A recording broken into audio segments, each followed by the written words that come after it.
Ve yine bu alkışlarla sahneye Gafar İmanverdiyevi Ömrümün yarısından çoxunu demək olar ki, millətimə, xalqıma sərf etmişəm.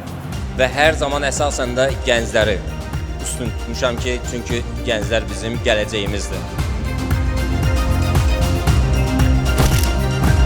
He's more than 25 years of trading experience and ensures that today's seminar content is going to be highly educational and is going to be appropriate ranging for different types of traders, ranging from beginners to actually advanced. So I'm very happy to be here to talk with them.